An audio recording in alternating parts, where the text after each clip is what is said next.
So whenever you had the thing with the Lakers with the Kobe thing, were you shocked at how some comics treated you or behaved towards you or responded?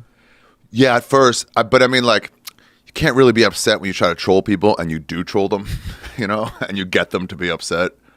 Oh, I mean, like, interesting. I like to root against the Lakers, but like, it's just sports, you know. I don't really care. Right. But I've been shitting on the Lakers for 20 years since they started killing shows in LA during the playoffs. I'm like, fuck the Lakers. Oh, that's a good point. I started really reveling in the fucking hatred of them.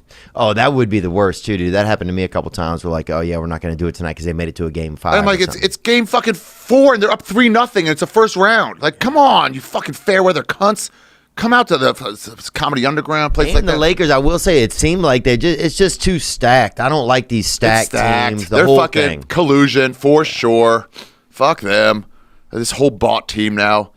That's a fake championship last year. It was an AAU fucking championship. Nobody respects that as a real championship 2 years ago. Yeah, 2 years ago. But yeah, it's like but then at first I was like, God damn, you guys, come on. Don't you know it's just a comic making a joke? Like, what are you doing? Why would you take this stance? But then you're like, step back, you're like, no, I got you. I mean, you got angry at me trying to make people angry at a fucking easy thing. Yeah, that's so interesting. I was thinking about that last night. Like, it's weird when you walk the line because you want to get people upset, but you don't want to get them so upset that they're like, so like a couple line crosses to me were like, you know, like they call like not me, but like other people. They call my manager at home, like we're come fuck you up. Yeah. God damn. It was always Latinos too, dude. Yeah, or blacks or whatever, but or just dumb Laker fans. It's like no one from London gave a fuck about that, you know? And they were like, huh? I mean, if I'm going to fight in front of Rooney or something, they'd be like, well, don't do that, you know? But it's just like, yeah, I triggered you. But I did enjoy that all these comics were like, if you don't like a joke, just leave the room. It's not that hard. And then they got one that triggered them, and then they didn't know how to just leave the room. They had to take the stance of some jokes go too far. For the first time in their lives, they were like, some jokes go too far. And I'm like, yeah, I feel like I exposed them into hypocrites. It was great. I really enjoyed it. And that's what I was thinking yesterday, because I even watched like a reaction that I had to when it happened. And I was like, yeah, I was trying to make, and it's different because I feel almost differently now. You watch it back, it doesn't even have like the same. It doesn't have the notch, right? So people are like, too soon. I'm like, well, no, if you wait too long. Which is always the issue with timing of jokes. Just like you're saying with Chappelle, like with Dave Attell. And Dave obviously is a big name for good comedians. I just realized that. Chappelle and Attell. Oh, yeah. Regular name like Dave gets Dave you Chappelle, there. Dave Attell, Dave Taylor. The top three.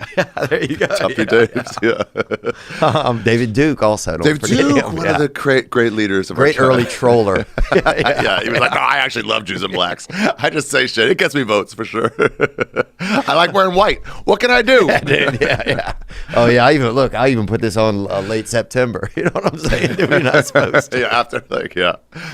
But no, that's one thing. Looking back, I was like, this is also fascinating because it's like it made me wonder. Well, what choices am I making and talking about because I'm scared of repercussions? What choices am I making and talking about because do you get involved with the mob? Because like the mob is like, well, let me go with them. I might not agree, but let me just walk the line. And there's a safety in that too. There's a safety in that, dude. I remember they had a news thing that came out like a few years back about me. It was just about, it wasn't anything real bad, but it wasn't anything bad really. It was just something about my life. And it was on, I remember being at the gym and seeing on the ticker on the bottom of like, it was a slow news day. Yeah. And they had my name on there. That's cool. And I was like, oh my God, but it was so scary to me. What did they say? You had a fake mullet? You're tying it on? Yeah, You've been clipping on your mullet for years? Like, they said, sewing it in. Sean comes over with Betsy Ross and sews it into the back of my head. It's like, we gotta get it ready. I'm like, you can't mention this, by the way. Sorry. Dude, I was in Thailand at this fucking hippie place once, and some lady sold tie-on dreads for white people so they could live the life for the week that they were there.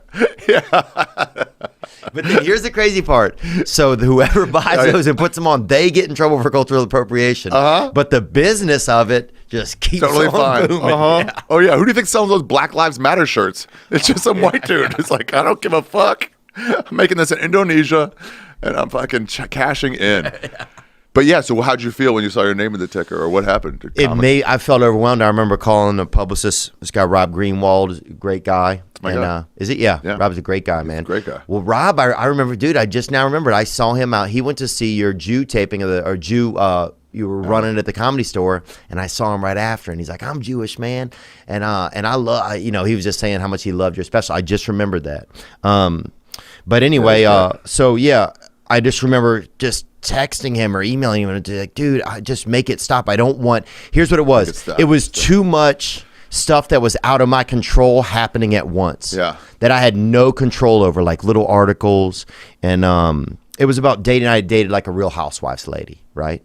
And so it was just a slow news day. So for some reason, it was just. But I remember being in the gym and seeing it go on the ticker, and I'm like, what?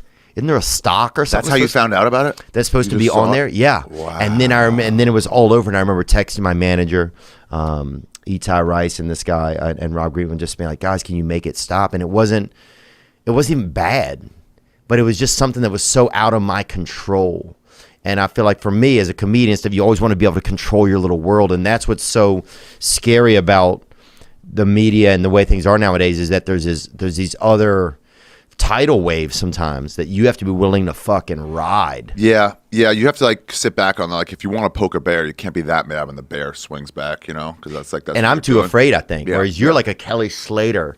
I feel like you're willing to be out there on the wave. Yeah. Like I didn't like all the negative stuff, but like the act on itself, that troll was maybe my best one. I mean, I brought a city to its knees. Oh, yeah, you know what I mean? So like, it would have been nice if it was 2 weeks after my special taping instead of 2 weeks before. Oh yeah. But like, I crushed that town, dude.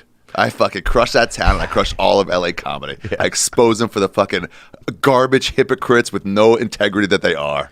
Yeah. With just a pinprick of negativity on my own account, and you just watch them spread it. Oh, it was the best one. It was the best one. Would you do it again, you think, or did you have 100%. any? Yeah. I mean, there's no way I can't, because here's the deal, man. I've committed to this life, and by this life I don't mean offensive. I mean doing the jokes that I find funny whenever I find them funny. And that's one thing I really admire about you the most, man. Thanks, buddy. So if you start considering the repercussions, and not like moral repercussions, I'm not going to go to somebody's funeral and do that. That's the wrong place, right? But I'm like, no, I'm doing it to my audience. I can't be worried about if it's going to take. I have a nice life, and I'm completely free. Yeah. So I'm not going to give that up because I might have more money or be able to do more things. And like, by the way, I took a lie detector on Legion of Skanks. They're like, do you regret the Kobe tweet? And I'm like, no. Oh, I have to go back and watch that. Absolutely crushed. Yeah. The reaction, maybe. But it would have been nice if people were like, hey guys, that's what a joke is. You have to allow comics to make jokes. Right. And that's really, I think that's the thing that we should all be saying, We should all be defending each other. Because we want to tell young comics, we will get your back. If the line moves behind you, we're not talking about actions. We're talking about whatever you're trying to do for a joke. We will have your back, young comics. Yeah. We will always say like, and not to say like, hey, I didn't find it funny, but it's right. Leave that shit out. Just be like, yeah, guys, clearly here's the joke. Here's what he's going for. Right. Well, did you find it funny? He's like, what's the difference? It's got nothing to do with it. There's plenty of like specials from comics or that aren't funny that I would never mention because it's not offensive, right? So you're not like, this guy's special wasn't good. Like, you wouldn't say that. So why would you say it when they're under attack? Yeah. It's nutty. I have had a few people apologize to me. A couple, like black comics specifically. It was like, hey, man. Godfrey? No.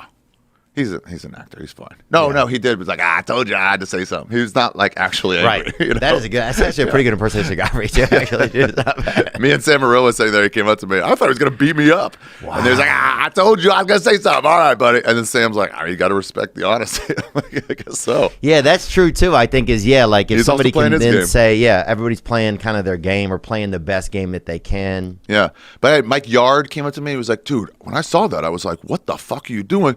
And then somebody's like, oh, I get it. Like, you make fun of, like, dead celebrities because you're poking fun at, like, the people who overvalue these lives of celebrities. Like, I get it now. I didn't get it at first. I'm like, oh, thanks.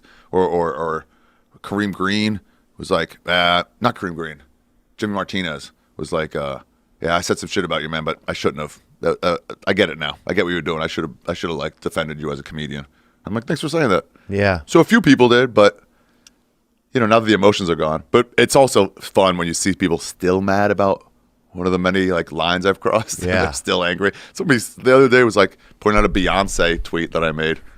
Like, what about this? Yeah, after Lemonade, exactly. I'll never forgive you. I'm like, okay, okay. I'm definitely gonna think you're a dork.